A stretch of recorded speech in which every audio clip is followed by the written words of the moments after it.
Vanguard! Hey Cardfighters, welcome back to another deck profile for Cardfight Vanguard 0. And if you haven't seen my previous deck profile on Vanguard 0, today we're gonna discuss my second deck that I took to Cardfight Vision Clash of Kings Invitational. So this was the second deck in the tournament, so whenever I won with my first deck, Perfect Riser, links on top to the deck profile, then I would go into the next fight with this particular Royal Paladin build. And this is a personal list that I built up scratch from day one of playing Vanguard 0, and I tried to experiment with newer cards that I could incorporate within the set, and this was basically the pinnacle of set 1 Royals to my personal opinion. Of course, we also have set 2 and we're starting to approach set 3 now, but I didn't include any of the new cards in this particular list as I don't feel that anything of note contributes to this particular strategy. But of course, we have the Galahad and Garmor build, but that's a separate thing that we might feature on the channel, but we have to wait and see how things will go from here. So, without further ado, let's jump right into the video. So here we have my build for what I like to call good stuff Royals, and this is basically a combination of all the good cards that set 1 Royals has to offer that's actually still pretty decent within the current environment, even though we have more 11k boss base units, as this list circumvents that issue by going for a complete different strategy here. But before we dive into that, let's analyze all the cards that I have in this list and how I use them. So of course, we start off with the grade 1 lineup that portrays 4 PGs, which is pretty obvious. And then we also have 4 copies of the 8k grade 1. And this is namely here to make solid numbers, as it on its own with any other card will hit against anything. And probably also on a 16k number, which in itself will mean that you can hit over 1 defensive attack, even if they're sitting at an 11k body, as long as they don't get a defensive trigger. Because it, plus another 8k grade 2, like we have here with the Eagle Knight of the Skies, can still make a 16k column, which is pretty nice. So that's why we incorporate the 8k booster. But we also run 4 copies of Wingle Brave. Or just Wingle in this case.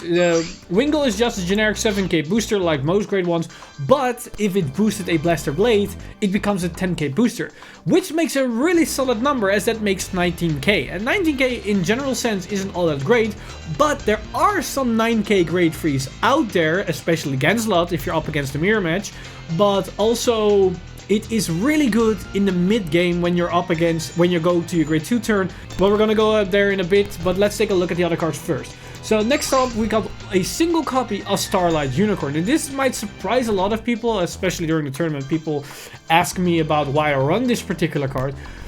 It's not necessarily to boost, as it's a pretty weak booster in the 6k, but in some scenario actually it is fine.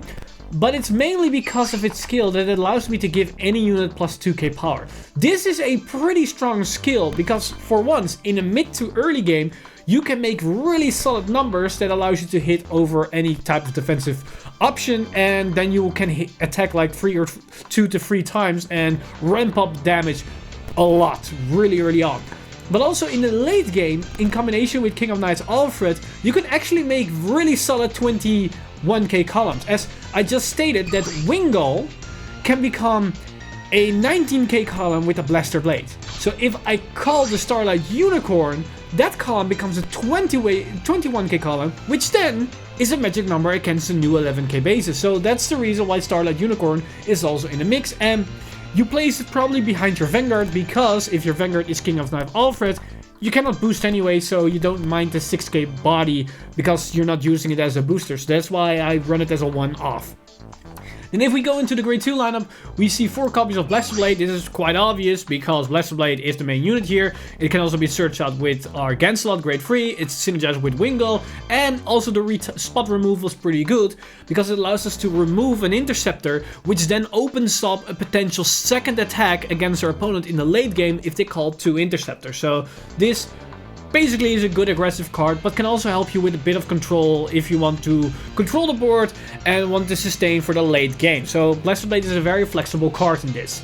But I also run the 3 copies of Knight of the Heart Tristan. And this is a very interesting card. There's not a lot of people run this card, as this unit is basically, you ride it, and then its skill can potentially activate, because if you drive check at grade 3, which is a trigger, she gains an additional 5k power, or he, I'm not so sure if it's now he or she, but he gains an additional 5k power, which turns itself into 14k attack. If you're boosted by your starting Vanguard, that becomes a 17k attack. But the reason why I play this card is that it allows me to be very aggressive if I can ride this thing. Because the defensive trigger is less effective, because if I get a trigger, I can give 2 units an additional 5k power, which then makes even better columns. But if I only have one rearguard and my opponent gets defensive trigger, this allows me to overcome any type of defensive trigger with only one trigger, as I can give my Vanguard an increase of plus 10k, which can help me a lot. So that's why I run this, and most of the other 9ks don't really do as much, so I'd much rather have a better ride target. So if I can ride it, I can have a better aggressive early game. Then I also run 2 copies of Galatine. This is basically just a 10k column, or just a 10k attacker, as it allows me to either force my opponent to call Great Freeze to the field to remove it, or have other 10ks or other special units if they want to get rid of it. So it's just a nice beater on the side. And if my rearguards or my boosters get removed, this card probably can remove any type of interceptors on its own, so I don't have to dedicate a lot of cards from hand. Then the other grade 2 that I run is 3 copies of Eagle Knight of Skies. And this is also pretty interesting, as this card can become an 11k unit on its own, which is really nice against other 11k attackers or higher attackers like the new 12ks, because this makes it much easier to overcome those thresholds. But also it, together with my 8k Marin, can once again make a 19k column. And as I just stated with the Wingull and Blaster Blade column, I can combine it then with my Starlight Unicorn to make it a 21k column, which then overcomes that particular threshold. So that's why this is also pretty nice. And then finally, we wrap the grade 2 lineup with the best card in Royal Paladin, which is of course Blaster Dark. And the only reason why you run it is because as its Vanguard ability, Unplaced Counterblast Snipe Anything. And this is basically to punish anybody that's rushing me, and I can then potentially snipe one of their most important pieces onto the board. A good example is what happened during the Clash of Kings Invitational. Roll the clip. Holy crap! The Blaster Dark! I didn't see that one coming, Chief. So yeah, Blaster Dark is a pretty good card for the Royal Paladin build. So as you can see, my grade 2 lineup emphasis a lot on Vanguard centric skills. I have the Knight of Harp Tristan as well as Blaster Dark that I want to ride to get their value off. Blaster Blade I can potentially ride, but ideally I do not want to do that. But in some scenarios, if I am forced to ride Blaster Blade, it's not all that bad because I have Ganslot in the grade 3 lineup. Speaking of which, let's dive into the grade 3 lineup, as I run 4 copies of King of Knights Alfred. And this is basically the giant beater that allows me to rush and be very effective with my rush right out of my grade 2 turn, as this thing can become a solid 20k attacker or 18k attacker pretty easily. And his counterblast free skill isn't the main thing that you want to use it for, but in the scenario that you're in a pinch, it allows you to potentially call a booster if you need one, or call another interceptor if you need a bit more defensive options, and this basically allows you to do that. So it's a very, very good flexible card in any type of situation. Then I followed up with 2 copies of Soul Saver Dragon. And this card is once again a pretty good ride target, as it allows to be a 13k attacker, which makes really good numbers and can overcome any base power. But also, I mainly put it here for his Vanguard, but more importantly, his rearguard centric skill that allows me to power up the board. And this can give me some really, really good aggression in the early game. But I'm gonna go over that in a second here once we take a look at the other grade 3s. Then next up we got 4 copies of Ganslot. This is basically the main Royal Paladin card. It can shuffle itself back, search your Blaster Blade. It's the best potential heal trigger that you can play, so that's why all my Ganslots are heal triggers, always. And it's basically a very good card in general. And if I am in a bad situation that I'm forced to ride it, this could potentially be a different version of the Galahad ride chain if you have Blaster Blade in your soul. So that's why I said that riding a Blaster Blade might not be the worst outcome, but definitely not the ideal situation that you want to be in. And then for the final card, I run 3 copies of Demon Slayer Knight Lohengrin. And this is basically your Mega Blast card, but you're not really using it for the Mega Blast skill. I think I've only used the skill like 1 or twice if you're actually in a really problematic situation and you might get the skill off and it could give you a win. But the main thing about this card is that you want to have it as your Vanguard, because it allows you to then soul charge a card, and that can set up your Soul Saver Dragon on your first grade 3 turn. Because now we're gonna take a look at the starter, because I haven't went over my starter because of a reason. I run this starter, Claudia. And Claudia can put herself into the soul to give any unit plus 3k power. And you can go for the Barkle to get more consistency on your right target, but the problem is with Barkle, it eliminates triggers and I don't really fancy that, so that's why I don't want to run Barkle. But I also don't want to run the Grade 3 Search because that costs a Counterblast, and I want to save my Counterblast either for Blaster Dark, for Blaster Blade, or potentially for King of Knights Alfred, because I put more value on those Counterblasts in general than my Grade 3 Searcher. And also Grade 3 Searcher eliminates a Grade 3 from my deck, which is a trigger. So that's why I went with Claudia, because Claudia also facilitates so many different plays for this build. Because if I go into my Grade 3 turn and I write a Lohengrin and I call a Soul Saver, the Lohengrin will put another card in the soul. Then if I activate my starter, Claudia, I can put it in the soul, give another unit plus 3k power, and then I have exactly 4 cards in soul, which then can activate my Soul Saver. And what I want to do is then combine that turn with a Blaster Blade, because then if I call a Blaster Blade and have 2 Counterblasts, I can snipe an Interceptor, and that means I can at least attack twice with big columns into my opponent's Vanguard, and if they do not have a second Interceptor, that's 3 attacks that will go into their face. And thanks to Soul Saver Dragon, I can increase those numbers with an additional 10 to 13 to 15k power if I combine it also with my starter, which basically means even if they get defensive triggers, those attacks will still hit, and I can put them from 1 to 4 on a very consistent basis. But that's not the only play that this deck can make, because I have a lot of emphasis on my Grade 2 gaming. Because I have, of course, my Tristan, that's a 9k that become a 19k. I have my 11ks that can make my 90k columns with my other Grade 1s. Blaster Blade becomes a 19k column with a Wingle. So even then, my early game is really aggressive and I can ramp up damage quite effectively. And that's the whole idea behind this deck. Be very aggressive out of the get-go. Push my opponent to high damage before I actually go in my Grade 3 turn, and then try to finish it off as quickly as possible. But at the same time, if it doesn't go that route, I can stall for the long game thanks to Blaster Blade's Retire, thanks to King of Knights Alfred extra superior calling, but also thanks to Genslot being able to cycle itself back to the deck, so I can basically have a higher chance of proccing my heals in the correct situation. So there are a lot of options to this build, even though it's very simplistic.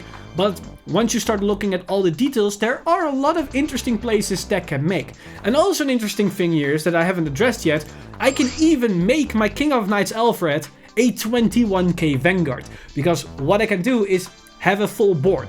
Then this thing becomes a 20k unit. But if I still have my starter on the board, Claudia will always be behind my Vanguard because of King of Knights Alfred, because I'm not going to boost with it.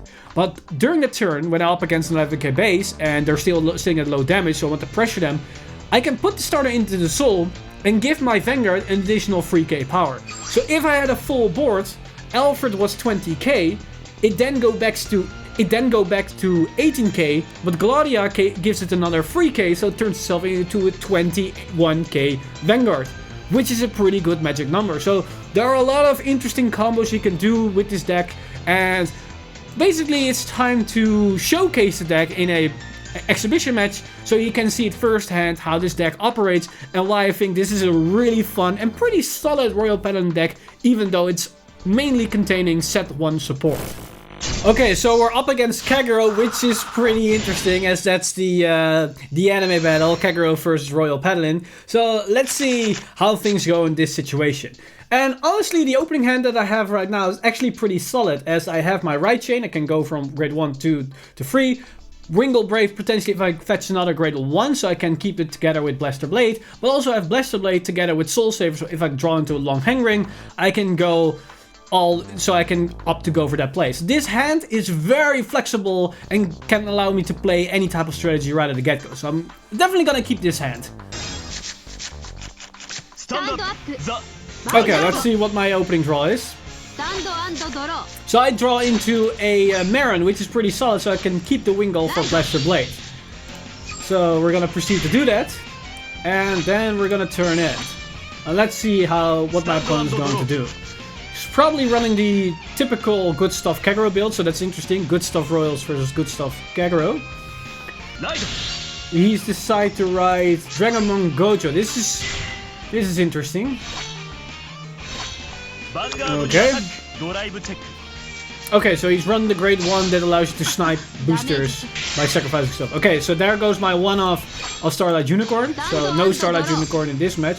Okay, I got a second Soul Saver, so I can potentially ride Soul Saver, then ride Soul Saver again to get the Soul Saver skill off. That's also a line of play that I have right now.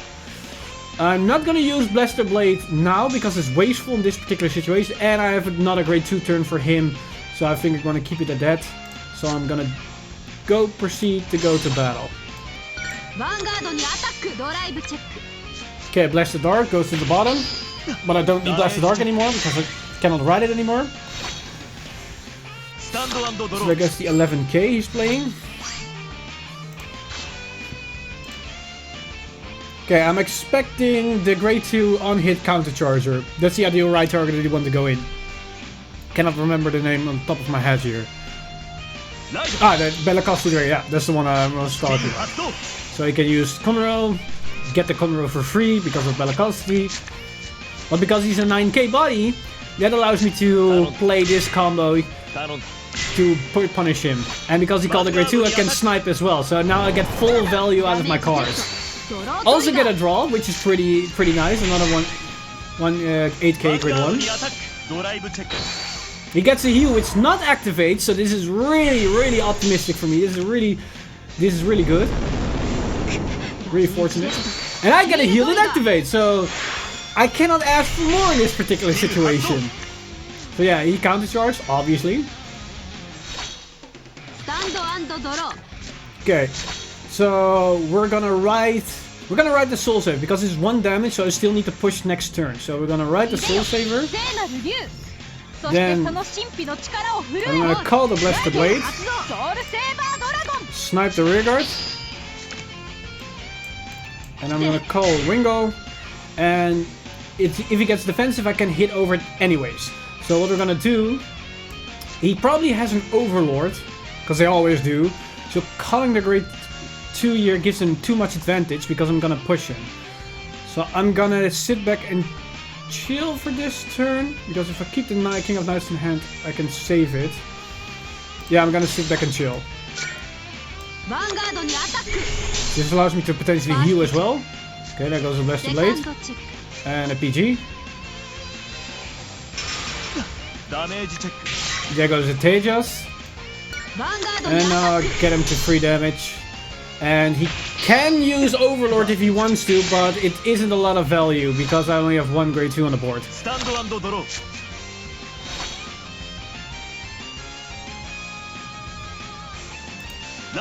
So Blockade is coming down. Okay. And a Death Deluxe Arc Dragon, which will get another additional power because he will get rid of a unit. As I'm expecting that he will call down a Berserk Dragon. Or Overlord if he wants to.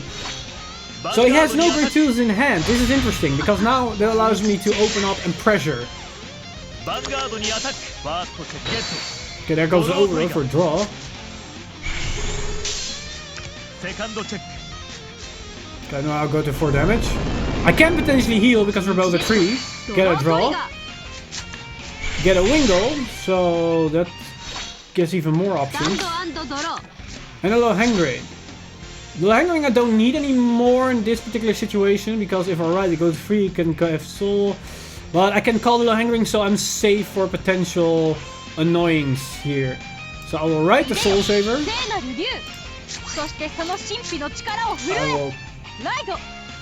This for my 18. Yeah, we'll call this. Call the booster. This will be my first attack. I will use this to power up this column to 21k. Then I will use Soul Saver to give extra power. So this will be the first attack. This will go in.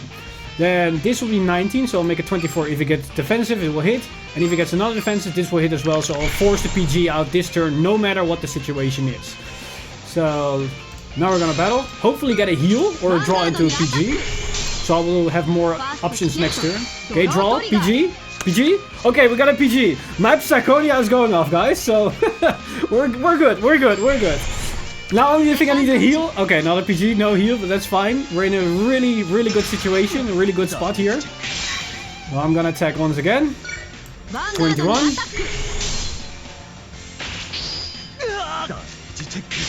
And now we'll force the PG that he just fetched. And we're pretty good and pretty comfortable for next turn. I still have 3 draws. I have 2 draws and 3 heals left in deck. He's still got a lot of triggers left in deck, but as soon as he's calling a lot of great frees, I assume that he has barely any. He has no interceptors.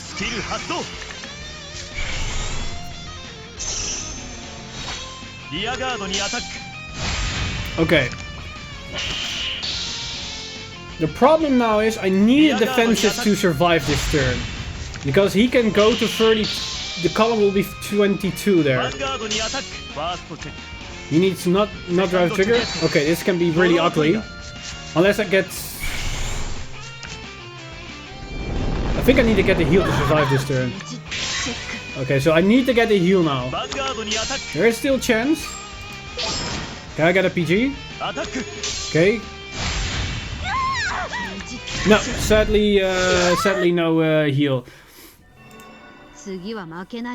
So that's the only issue that is, of course, blockade. Because I have a 10k base, his blockade allows it to be very aggressive. And because my interceptors are negated, I probably take the full blunt. And with only 1 PG, which I got luckily with the draw, I cannot sustain for long. So yeah, sadly, that's the game.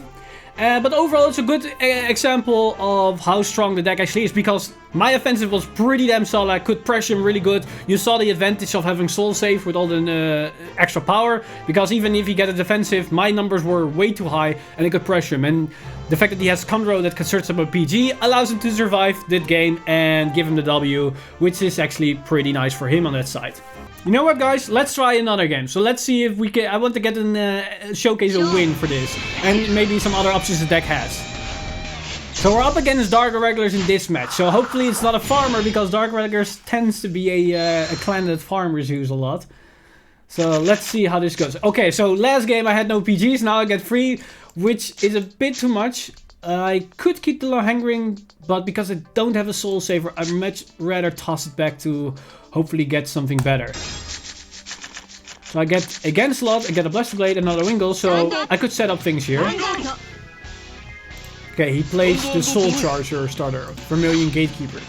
Okay, he's playing, so that's a good sign that it's not a farmer. And he gets the 8k, which is, it's fine because I have my booster that I can use. Okay, so I get low hanging as a grade 2. Grade 3, I mean.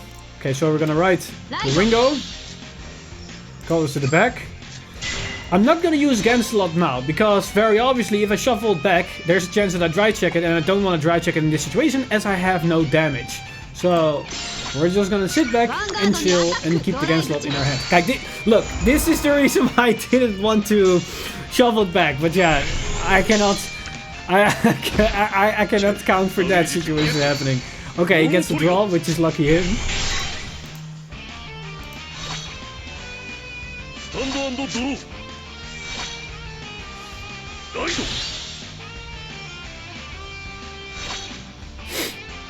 Okay, let's see what he's going to do. He's just gonna sit back and chill? He's gonna go Doreen. Oh, there's no life gain to the soul, which is a good sign for me. Another trigger gun. Oh, he gets a heal. Oh god, this is not looking all too spicy for me. I do get 2 damage, which means I can utilize my Blaster Blade. I'd much rather have that in my hand, but okay, fair enough.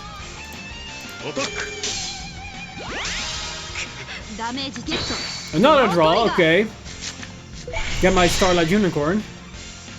I I'm almost at max capacity. I am at max capacity now. Let's see what we're going to do here. I will ride the Blaster Blade.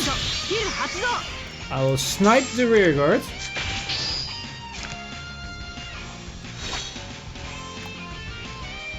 I will then proceed to use Gun Slot. And in this situation,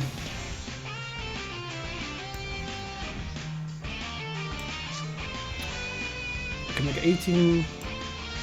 Yeah, I'm gonna call the grade 8-2 grade 2, a.k.a. grade 2, call Wingle behind it, call the Galaxy to the side, and call Unicorn to give this an extra power. So now I have a 21k column, a 60k column, and my Vanguard will attack first. So at least if he get a defensive heal trigger, then I can still hit with the one attack. If he doesn't, I can attack twice.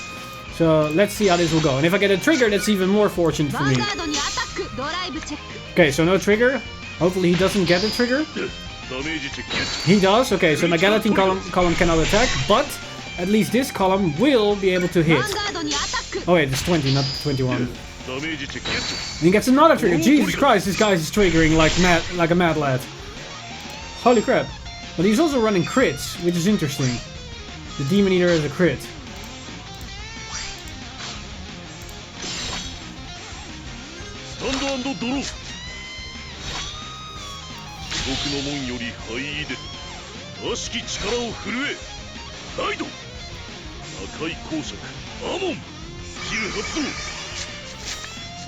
Okay. So he just used an Arrow Rose. He has 2 Arrow Roses in it. Jesus. Okay. Interesting. This could hurt.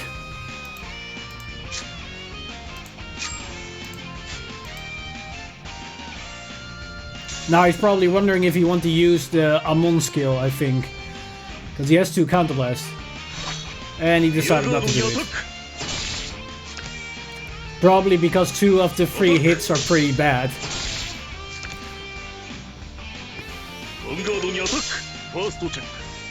An SP Grin the Ripper. Huh, he's running the Restrained grade 2. Interesting choice. Okay, in this situation I must rather ride the King of Knights over it, but I sadly do not get it, so we're gonna go for the Lohengrin.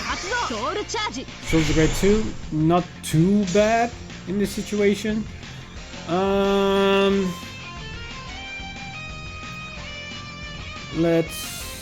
Yeah, I'm sadly forced to call it. I don't want to move the Unicorn up because of the Doreen. He can just move the Doreen up and attack into it. So I don't want to give him that free hit. So I'm gonna slam into his rear guards, the 10Ks.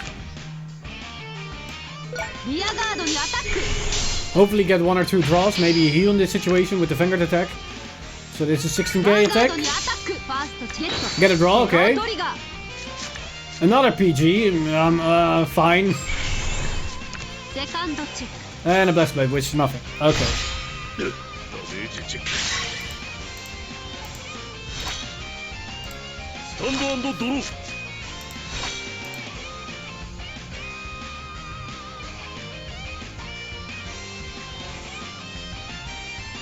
Let's see what he's going to do. Still has a quite sizable hand, so another grade 2 going to the soul.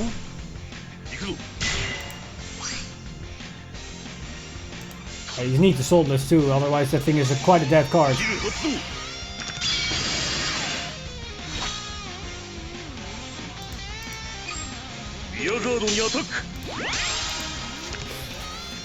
Okay, let's see. Yep. This at least make it impossible for him to heal.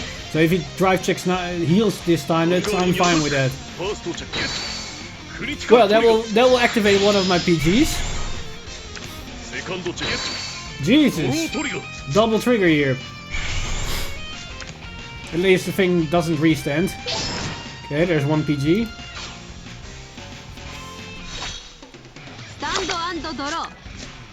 Sadly, no grade 2, so this could be very ugly.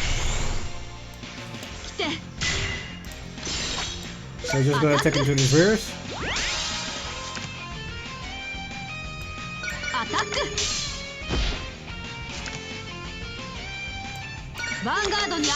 Let's see.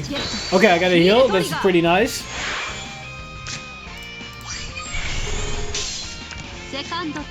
Okay, second check nothing. Okay. We're basically at the same situation as last turn.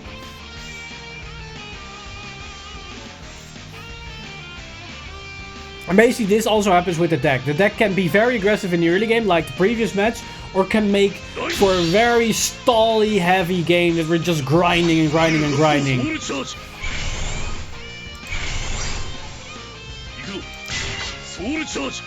Okay, there goes even more triggers. This guy has seen almost all of triggers, like holy crap. He only has his heal left. That's the only cards he has left, his heals.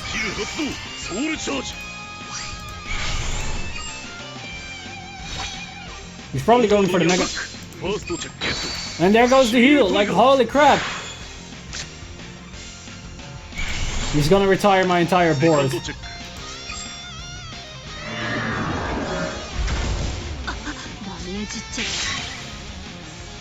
Well, because he healed, of course he can't.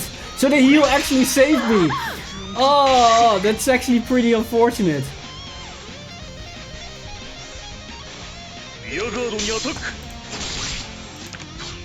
The heal actually saved me there.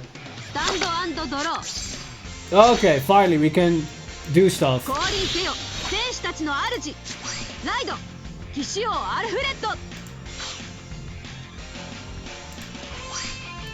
Okay, because he can retire my board, I will just keep it at this.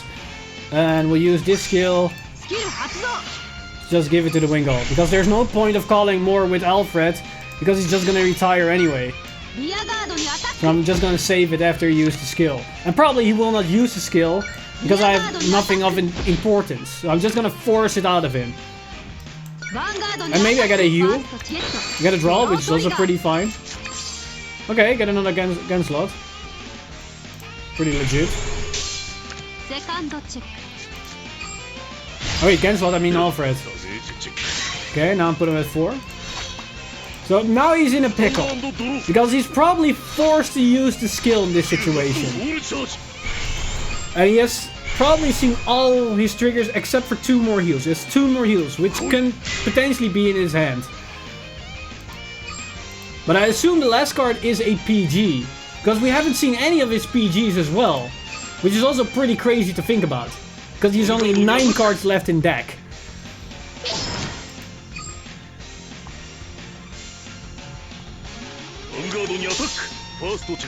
Okay, there's 1 PG.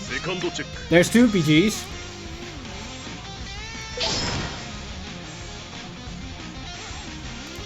Okay, we're coming in clutch. Okay, I think that gives me the game. Yeah, I think that gives me the game. So we're gonna right skip. That Blaster Blade just saves the day. Because now I can do this. And I can just call this for good measure. Yes. So my Alfred is 20k, so I can hit over defensive. And I will just do this. Hopefully get another defensive. He does, but the heal cannot activate. Now I need to get a trigger. So my Blaster Blade can hit. And I do heal, which is pretty good here. So I will give the power. This will activate the PG from his hand. And now I can go for the kill. He still has a heal left. But the question is, will it activate? It's a high chance. A really high chance. And it does not. That was the final PG because the other 2 were the bottom. And that's basically the game. And this basically is a quick rundown of the deck itself. It's probably not the strongest Royal Paladin build out there, but it's a very fun build indeed because there's a lot of options and different lines of plays, and you saw how aggressive I could be with this particular list. But just like any other build within this game, if you do not get your grade 2s or your PGs, or your opponent goes into a blockade, you can just outright lose the game without any thing or say in the matter. Definitely encourage you, if you got the cards, try out this list, try out this build, as there have a lot of interesting approaches. You can be very aggressive in the early game, or you can play out a very grindy game, as you can just keep slamming units onto the board, keep adding more advantage, as well as generating more damage in the mid to late game if you save up your Blaster Blade for the right timing. As for the right timing, it can force out multiple PGs from your opponent's hand, as you can just snipe out those interceptors and then have multiple attacks hitting for face against your opponent's Vanguard. But that's basically everything for today.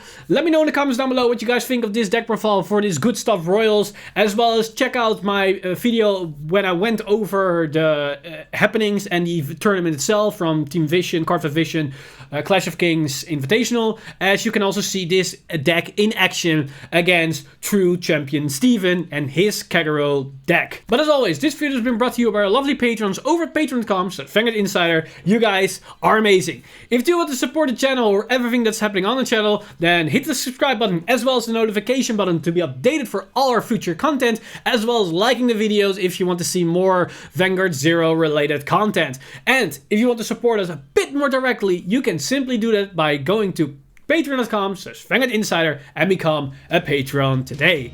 But with that said, I'm Mr. Time Leap, and I see you guys in the next one!